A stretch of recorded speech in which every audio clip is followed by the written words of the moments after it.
If you could, after say this victory, if you could pick, like hand pick your next cruiserweight opponent, who would it be? Yeah, I don't do that. I'm gonna stay focused on the meal right now Okay, because I got you. obviously we've already talked about what I would like for my near future, but I wouldn't dare take my crosshairs off of Emil overlooking him, you know. Absolutely, absolutely. My next question was, it was going to be, do you spar heavyweights? But then I seen your post today, Yeah, 6'4", 270, you feel me? You feel me? 6'4", So 270. listen, it's and then again, power is it's the equalizer. It makes it evens the playing field. But yeah, we different around here. So it's the reason why I'm itching to go up to heavyweight. We just need to get the right strap. So Oh, so you do plan on moving up to heavyweight? absolutely, absolutely. I'm pretty big sitting here now. So I was going to I, ask you how you make 200 pounds. I make it. I got the best team in the world. The fight doctors are immaculate. So my weight's never been an issue. A lot of times I come in overweight. I mean underweight, and no problem rehydrating. Y'all see me on fight night. They always saying it's unfair because I look like a heavyweight, but I make the 200-pound limit. I rehydrate just like everybody else, and we have a great performance. I can remember my first time, like actually like seeing you in action. It was on PBC when you fought Pochi, I believe, and my guy, Yeah, Aaron Cantu. yeah, You know, yeah, yeah, yeah. yeah, He actually came down for camp. yeah, that's my guy right there, man. We go back to like the boxing boys, man. Aaron's a good dude, and he told me that you guys play football, right? Yeah, he was a quarterback. Yeah. Yeah, oh yeah, Aaron can sling that thing. I heard. hmm So Yeah. just going like back to that, like, do you normally spar heavyweights, or is that like something new that you just started doing like recently? No, I've been sparring heavyweight since the beginning. I mean, I've always been a really solid puncher, and I got a granite chin. You know, it seems like these cruiserweights can't take the heat. And now I do have there are a couple light heavyweights who we work with, Riley Boye Kolestik or Yav Hot Rod. He's another monster who we're always working with and really close friend. But he's got the speed and the agility to kind of avoid some of those big shots. So we have to spar with heavyweights. We Have you? can't. Go ahead. I'm sorry. I'm sorry. Go ahead. Sorry for cutting you off. Go ahead. No, I mean we have to spar with heavyweights. We actually we got him back there right now. You can ask him for yourself. It's a Okay. reason why we do what we do. Now, have like any heavyweights like reached out to you, like asked you like to like come to camp for them and like give them the look? Yeah, you know what? Not recently. I mean, beat up on Joseph Parker back in the day, No. Stavern back in the day, and it's been a few guys, but not people don't really ask me to come to camp. Um, yeah, I haven't actually been a part to. My last camp was probably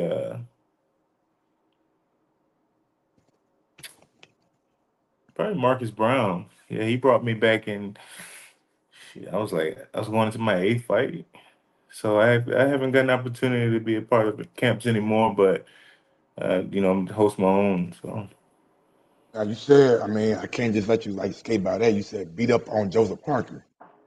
yeah, yeah, yeah, yeah. That was light work back in the day. So I can only imagine what it'll be now.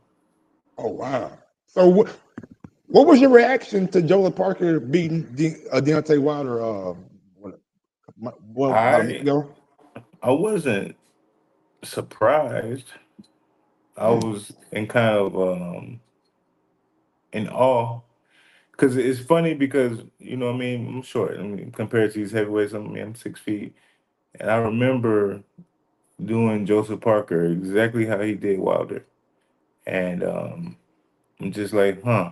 Everybody talks about how these big giant heavyweights are monsters and this and that. So I wasn't surprised by the boxing IQ. Now I was surprised that he was able to stay away from those punches. I was dang.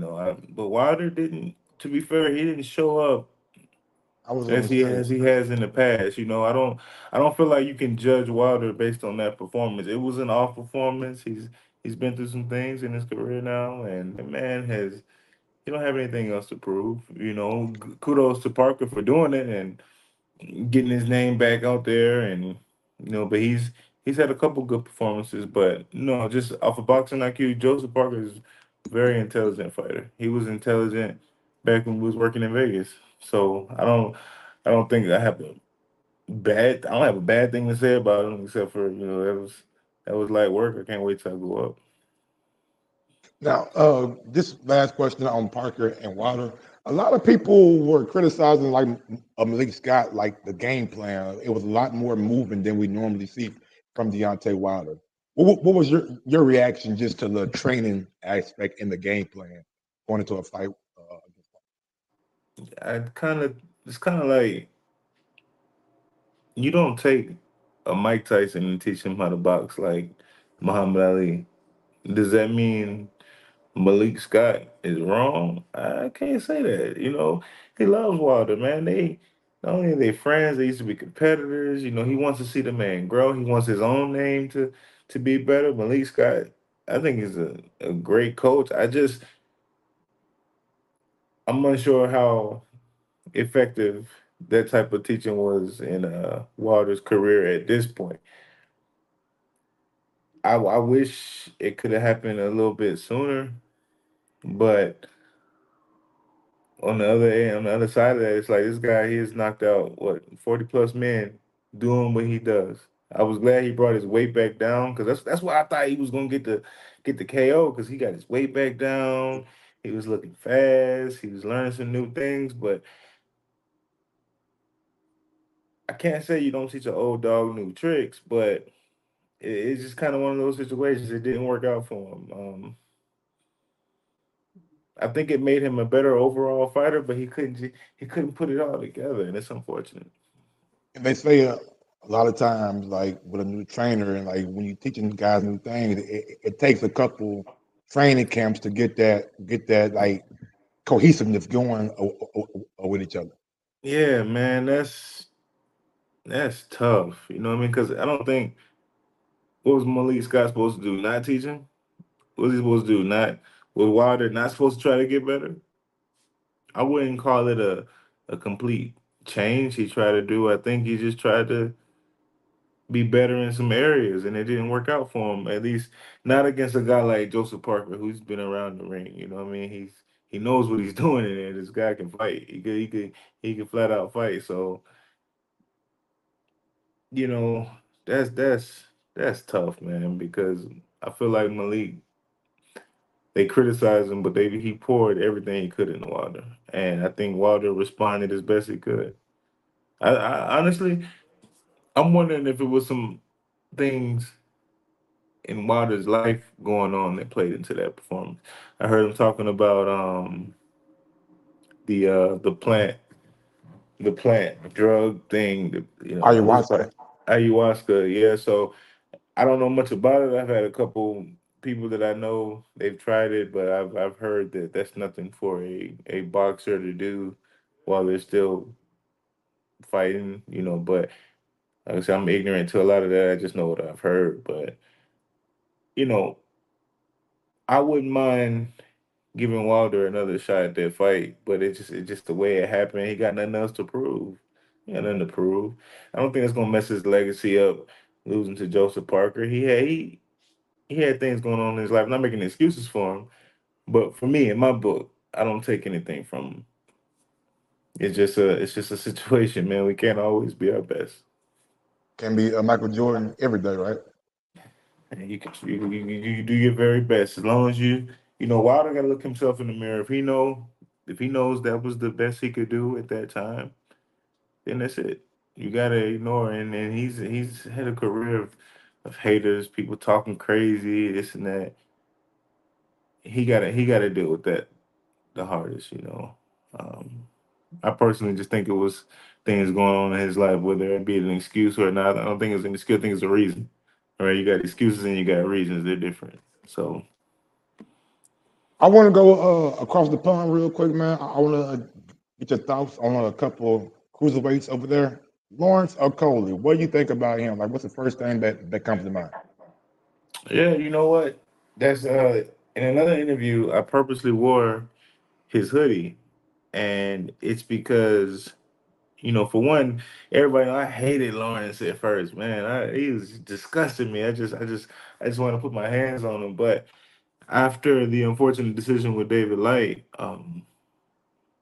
he was kind enough to bring me into camp and help him get ready for that fight. And we just I don't believe in fighting sparring partners, so um, he pretty much told me that fight was the only opportunity that I had to fight him, and he brought me into camp, and he ended up being a pretty good friend of mine. We're still close friends, where I consider us close friends, and Let's go.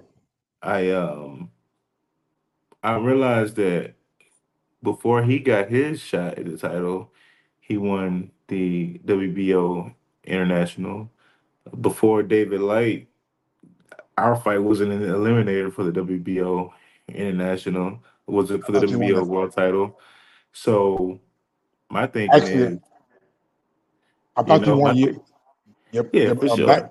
yeah, that one and the one over in Dubai, I was like, he definitely won that one too. But the thing about you that I give you credit for is you don't ever come out and say this the reason, that the reason, or I got you've never done that. And that's why I give you like a lot of credit. Like you take your licks and you keep going. Yeah, that's it. I'm gonna sit here and make excuses. I let the world decide, man. I know my record says one thing, but in my book, I'm 20-0. So Dubai was a bit closer. David Light walked through hell to get to stay on his feet, and another guy who was a really solid guy. His team, really solid, just good people. We all doing our best at this. We can't help that boxing makes errors sometimes, but once that decision is made, I can't.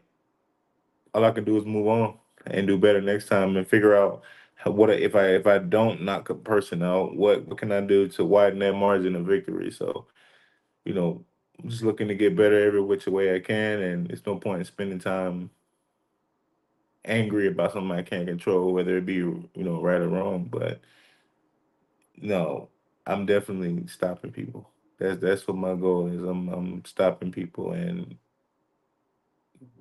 taking away the opportunity for something to go wrong. Going back to these cruiserweight names, Richard Riakpo. Bitch, Whoa, why? Richard,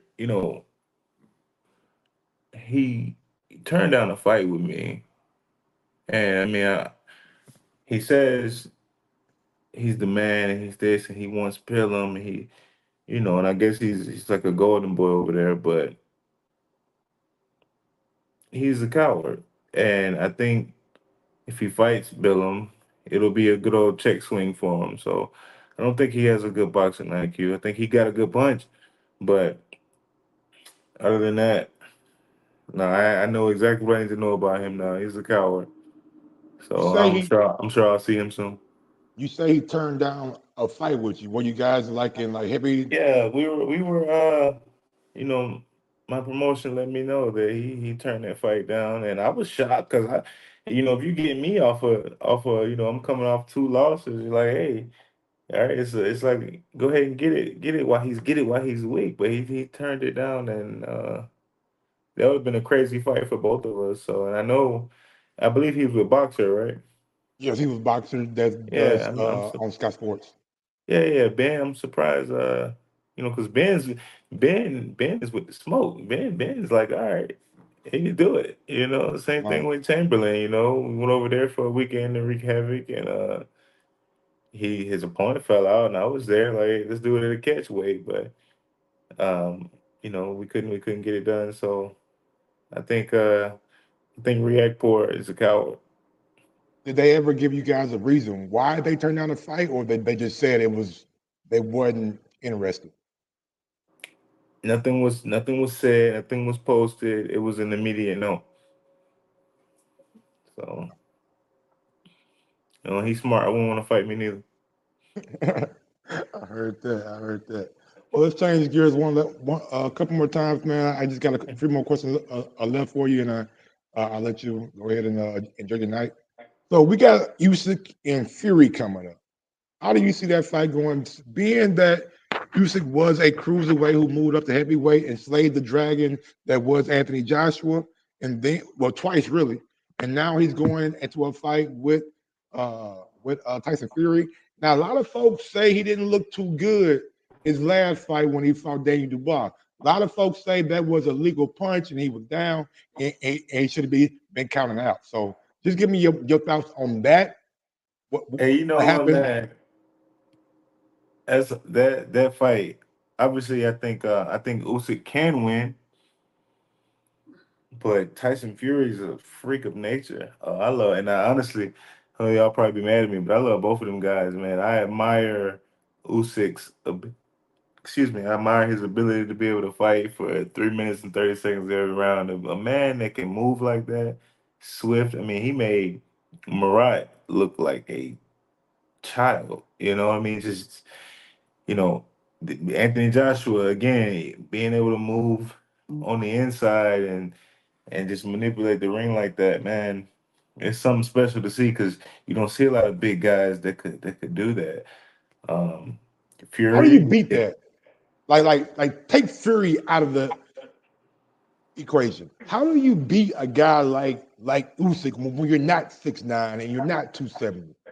I think it takes for number one condition, right? Number one, you got to build it because that guy he's gonna come in shape. Um, Number two, you got to be able to cut the ring off and stop and use the ropes to walk him in the spots you want him to. You got to be able to corner him, kind of know where he's going to make him go where you want to go. Then you got to be able to do something about. He is punching back, so he's a guy. He's not spending a lot of time throwing a lot of hard punches. He's calculated. You gotta kind of set him up, and you have to keep constant pressure on him. At least that's how I would do. I keep pressure on everybody though. So, um, and if you don't see, for one, if you don't see southpaws, that's a problem.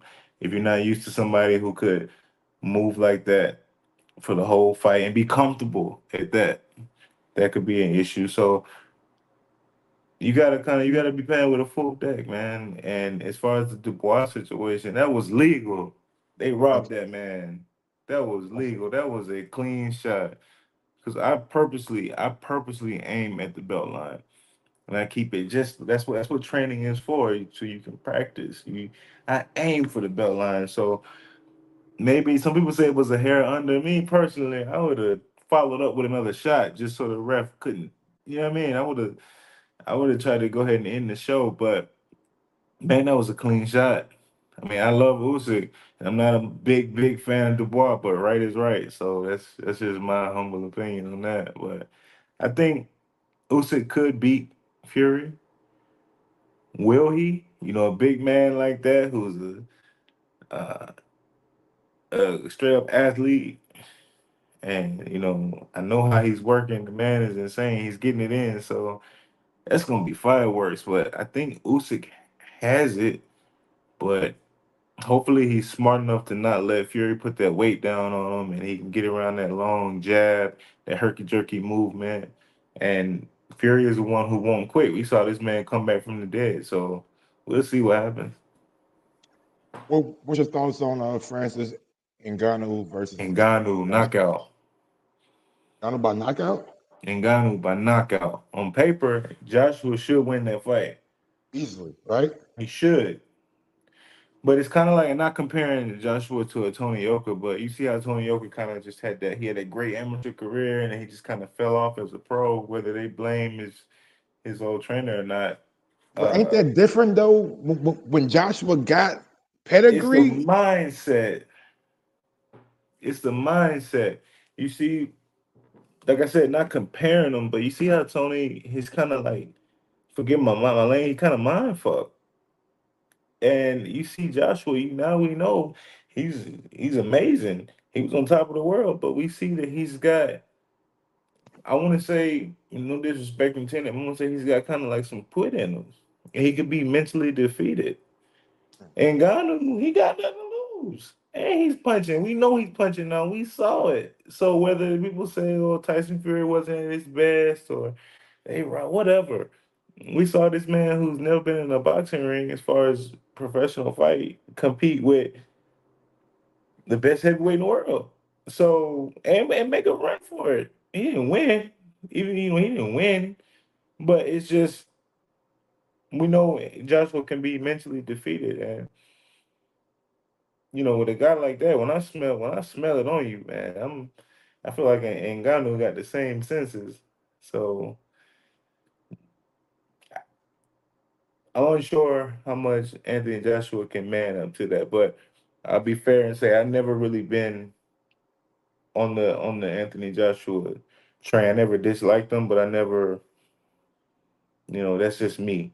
You know what I mean? Everybody else could be different, but I think Ngannou, we know he got the power to end the show, and we see how Joshua responds sometimes when he gets hit. So he hasn't shown that same fire and passion that he did back when he was beating up on Klitschko and stuff. So at least not in my eyes, not from what I see. Two more questions for you, brother, and I'll let you go. When you're not training and you don't have a like fight coming up, is there like a boxer that you check for, like that you love to watch, that you can't wait till they fight again? I'm a really big fan of Terrence Crawford. And he's always training. I think that guy. I don't say there are many super fighters, but I think a lot about that guy, man. All the way down to his character, to his work ethic, his ability. I like to watch him fight. I like to look at his work. Not saying I could ever come anything close to it, but I admire it. That the schooling right there is it's a lot to see. So I like watching that dude. Did the Errol Spence outcome shock you at all, or did you No, expect that? no, I called that. I didn't call it around, but and Errol, one of my favorite fighters, man. But it was just Oh, something about his face when I was watching. You know, he didn't look the same, and I ain't gonna go to say it's because of no accident. I ain't put that man in. That man has walked through hell, man. I just think Crawford was a more versatile fighter at first. Because when I first heard about the fight, I was saying that it was gonna be Crawford by decision because I think he's more versatile. But as we start watching the interviews and the what is it, 24 hour whatever, the all access whatever, watching that, then watching just everything down to the face off to the ring walk. I called it right when he was walking out. This is the way he just didn't look the same. And I've been weight drained before, and I know how it feels, and it doesn't feel good at all. And you can see it. You can see the toll it takes on you. But regardless, injury, accident, I think Crawford is spectacular, man. And I was not shocked. They don't get this man credit for his power. This man has knocked 30 human beings out. This man has showed us that he's versatile. He can fight. He can box. He can jab. Earl showed what he could do as far as boxing a few times, but Crawford is just different, man. And I don't, you know, people say what they want to say. That telephone pole jab, man, it was hurting. It was hurting Earl, and I think that his unwillingness to quit and his own willpower made it worse because the whole world knew Earl wasn't gonna back down from there. Earl ain't no chump, he ain't no scrub. He's gonna fight, and it just when you see him just going to the body on the inside, and Crawford just relaxing in there, breathing, and it just man, wow. I wasn't shocked at all, not at all. and my last question for you, big dog. You know I couldn't let you leave without asking you this, man. Albany State Ram in the building, right? Right? Yes, Correct? Correct? sir. Who we Yes, got? sir. Who we got in the Super Bowl, man? Who you got coming up, bro? Man, you know what? I'm sorry, y'all. Don't be mad at me. I've been locked down on boxing camp. I don't have a dog in the fight. I Okay, could. okay, I okay. Man, I got listen. I just remember today I had a birthday coming up, man. Like no idea, man. I know my boys ain't fighting, ain't playing. So yeah, everybody know I'm a Philly fan. So Oh man, man, yeah, oh man. man. What you got to say? What you got to say about me? Shout out to my guy Javi. That's all I gotta say. Shout out to my guy Javi. He a Philly fan too. He going through it right now. No, man, but I'm sure whoever it, I couldn't, bro. I couldn't tell you. I'm so sorry, y'all. Don't be Oh mad. man, no And we problem, stand. man. I'm staying. I guarantee you, though. I'm locked in. I'm locked in on January 28th. Y'all make Absolutely, sure man. You y'all gotta. tune in. That's a big time opportunity for you, brother, and we Hey, all pull for don't you, man. blink. Don't blink. I can tell Man, you from a guy who has learned his lesson about leaving anything to the judges. Don't blink. looking forward to it. Last thing, man. Who runs your IG page, man? Because every time I look, don't matter if it's today, last month, last year, it's always something about boxing. Oh, this guy shut up boxes in the bathroom, or he's on an airplane. I'm like, this dude is just always about boxing, bro. Like, who runs it for you, or is it you? Hey man, you know what I'm saying? Got a little creative wizard on my team. Hey, they doing a great job, bro. Great He's job, doing man. a wonderful job, right? Absolutely, man. But Every time I they look, it's always something clever too. Like it's always something clever.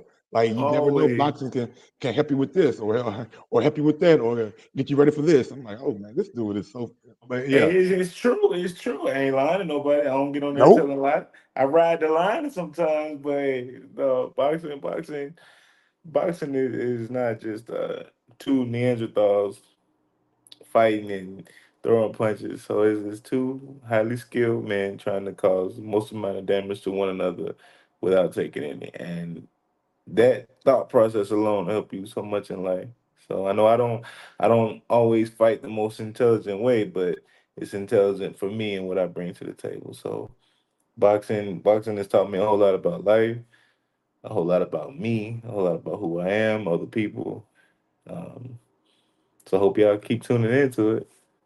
Awesome, man. Well, with that being said, man, let everybody know where to follow you at. And like I said, man, we pulling for you on January 28th over in France. He's fighting Market Email Mark market. So y'all make sure Emil y'all Market. Emil yeah, Market.